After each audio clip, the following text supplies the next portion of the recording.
사도행전 3장의 사건으로 말미암아 많은 사람들이 베드로와 요한을 주목합니다. 그리고 베드로와 요한은 그들 앞에서 예수 그리스도에 대해서 설명하고 돌이켜 회개하고 주님께로 돌아올 것을, 그러면 주님께서 그들을 구원하여 주실 것을 약속하셨다라고 선포하며 그 기적 사건들을 통해서 예수 그리스도를 사람들에게 전하는 일들을 하게 됩니다. 우리가 읽지 않았지만 그렇게 되었을 때 4장 4절에 보면 말씀을 들은 사람 중에 믿는 자가 많으니 남자의 수가 약 5천이 되었다라고 하면서 굉장히 많은 사람들이 주님께로 돌아오는 놀라운 일들이 그들 가운데 있게 됩니다. 그런데 그 다음 날 이튿날입니다. 5절에 보면 이튿날이라고 하면서 관리들과 장로들과 서기관들이 예루살렘에 모였고 대제사장 사람들과 성전을 지키고 있는 그런 사람들이 그 둘을 불러서 신문을 하기 시작합니다. 세포해서 신문하는 이유는 그들이 죽은 자 가운데서 부활을 전하는 것을 싫어하여서 그들을 이렇게 잡았다라고 표현합니다. 오늘 우리가 읽지 않았지만 4장 1절에서 4절까지 보면 성전 맡은 자와 사두개인들이 이 일들을 했다라고 기록하고 있습니다.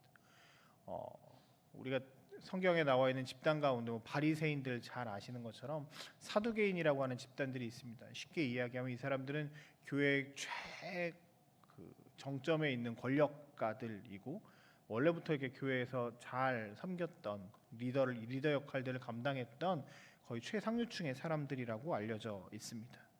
특별히 이들은 부활, 영적 세계에 대해서 인정하지 않고 종교적으로 굉장히 보수적인 사람들입니다. 학자들에 따르면 다윗 솔로몬 시대의 그 사독 제사장에게서 그 후손들이라고 알려졌다고 늘 하는데 제사장 계급 사람들로서 가장 그 권력으로 가지고 있는 가장 힘이 있는 집단들이었습니다.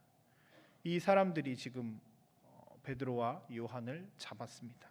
왜냐하면 그들이 성전의 경비와 그 모든 관리들을 맡고 있었을 뿐만 아니라 이 사람들이 전하는 복음이 부활에 대한 이야기를 했고, 특별히 오늘 본문에 보면 7절에 보면 사도들을 가운데 세우고 볼 때 너희가 무슨 권세와 누구의 이름으로 이 일을 하느냐라고 하면서 쉽게 우리 그냥 막 쓰는 표현으로 너네가 뭔데, 니네가 무슨 권리로 지금 사람들 앞에서 이런 일들을 하느냐라고 반문하는 것입니다.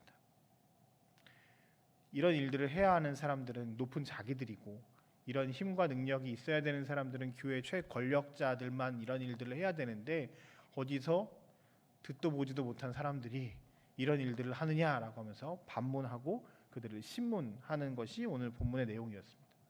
그런데 베드로와 요한은 그들 가운데 쫄지 않습니다. 그리고 굉장히 강력하게 선포합니다. 그것의 대표적인 말씀이 우리가 오늘 잘 알고 있는 12절 말씀이죠. 다른 이로서는 구원을 받을 수 없나니 천하 사람 중에 구원을 받을 만한 다른 이름을 우리에게 주신 일이 없다라고 강력하게 선포합니다. 오늘 말씀을 통해서 저는 두 가지 정도로 은혜를 함께 나누어 보고자 합니다. 첫 번째로 열린 마음이 주의 복음을 받아들일 수 있음을 우리는 다시 한번 깨닫습니다.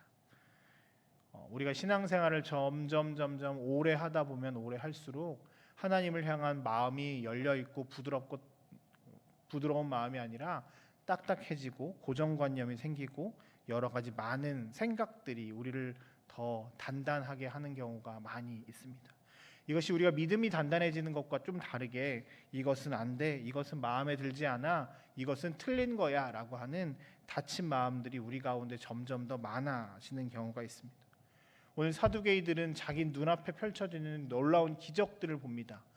안진뱅이가 일어나는 일들, 그리고 많은 사람들이 복음을 믿고 그렇게 하겠습니다라고 결단하는 5천 명이 넘는 사람들이 그 회심하는 일들을 보았음에도 불구하고 감히 우리가 아니라 다른 어디 랍비도 아닌 것이 어디 다른 배우지도 못한 것이 우리와 같은 이너서클에 있는 사람들도 아닌 것이 이런 일들을 해라고 하는 마음들, 자신들과 다른 사람들, 하찮아 보이는 사람들이 말씀을 전하는 그런 모든 것들이 예수 그리스도를, 복음을, 기적을 받아들이지 못하게끔 하였습니다. 교회의 권위라고 하는 그들이 가지고 있는 그 권위가, 그리고 랍비라고 하는 어떠한 그 학문적인 어떠한 배경들, 그리고 지식적인 그런 것들이 자신들을 세웠다라고 생각하고 그것들이 아닌 사람들이 전하는 말에 대해서 불편해하면서, 특별히 자신들이 생각하는 부활, 그 신학적인 부분들이 옳지 않다라고 생각하는 그것들이, 고정관념이 복음에 대해서 받아들이지 못하는 일들이 있습니다. 보수적인 건 참 좋은 것입니다. 우리의 것들을 지켜나가고 신념과 관념과 중요한 것들을 지켜나가는 건 굉장히 중요한 일입니다. 그러나 이것이 복음에 대해서, 특별히 복음에 대해서는 우리가 보수적으로 잘 판단해야 하지만 이것들이 내 생각과 아집들이 되어서 주님의 역사하심과 주님의 일하심에 대해서 인정하지 않게 된다면 하나님의 하시는 놀라운 일들에 대해서 우리가 잘 받아들이지 못할 수도 있습니다. 혹 우리가 교회 생활을, 신앙생활을 오래 하면 할수록 우리의 마음 상태를 늘 살펴야 합니다. 내 생각들이 하나님의 역사와 사역을 방해하고 있는 것은 아닌가? 하나님께서 행하시는 그 모든 놀라운 일들 가운데 우리가 그것들을 따라가지 못하는 것은 아닌가? 우리는 늘 살펴야 합니다. 하나님은 오늘도 일하고 계시고 하나님의 일하심의 방법은 우리의 생각과 우리의 상식을 뛰어넘을 수도 있음을 우리는 늘 인정해야 합니다. 우리가 하나님이 아니라 하나님이 하나님 되시고 하나님이 일하심을 늘 인정하며 하나님의 일하심에 집중하는 우리의 삶이 되었으면 좋겠습니다. 그럴 때 우리가 다시 하나님의 도구로 귀하게 사용받을 수 있을 것입니다. 두 번째, 오늘 말씀을 통해서 깨달을 수 있는 것은 예수의 이름에 힘과 능력이 있음을 우리는 다시 한번 고백하지 않을 수 없습니다. 예수님의 이름을 부를 때 구원을 얻습니다. 예수님의 이름을 부를 때 우리는 우리의 염려와 걱정과 근심들을 이제 내 것이 아니라 하나님 것, 하나님께 우리 모든 것들을 맡길 수 있습니다. 오늘 제자들, 특별히 부활하신 주님을 만난 제자들이 180도 달라집니다. 오늘 본문에 보면 베드로가 성령이 충만하여 이 일들을 감당했다고 얘기합니다. 부활하신 주님을 만난 베드로는 성령으로 충만했습니다. 부활하신 주님으로 가득 찬 상태가 되었습니다. 다른 어떤 것들이 침범할 수 없을 정도로 하나님으로 가득 찬 상태, 하나님이 주인 되심을 인정하는 상태가 되었습니다. 예수의 이름을, 예수님을 만났기 때문입니다. 부활하신 주님이 그의 삶의 주인이 되었기 때문입니다. 그래서 가장 권력자인 그 교회 대제사장들과 많은 사람들이 그들에 대해서 신문하고 체포하고 어려운 일을 당했다 할지라도 그들은 담대하게 전할 수 있습니다. 다른 이로서는 구원받을 수 없습니다.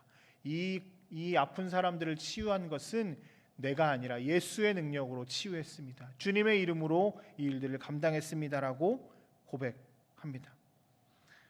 우리의 구원이 어디에서 옵니까? 예수 그리스도이십니다. 우리를 살리시는 분이 누구십니까? 예수 그리스도이십니다. 오늘 또 수능날이지요. 우리 스스로 생각합니다. 예수의 이름으로 우리가 구원을 받는다라고 이야기하지만 우리의 구원을 우리가 다른 데서 찾을 때가 많이 있습니다. 내가 성공해야 내가 잘 된다. 우리 아들들이, 우리 딸들이 수능을 잘 봐야 잘 된다. 그렇습니다. 그럴 수 있습니다. 그런데 우리의 마음이 예수의 이름에 구원이 있습니다라고 고백하면서도 다른 어떤 것으로 구원을 찾는 것은 아닌가? 우리의 삶을 살펴야 합니다. 돈이, 성공이, 진급이, 어떤 스펙들이 다른 어떤 물질과 부가 우리를 구원하는 것이 아님을 우리는 다시 한번 고백해야 합니다. 예수의 이름에 능력이 있습니다. 그 이름을 믿고 의지하며 나아가는 사람들에게, 성령 충만함으로 나아가는 사람들에게 주께서 감사와 기쁨과 은혜를 허락하실 것입니다.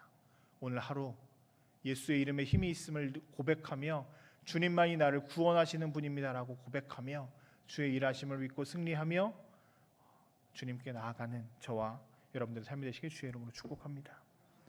우리 함께 같이 기도할 때 우리 국방대학교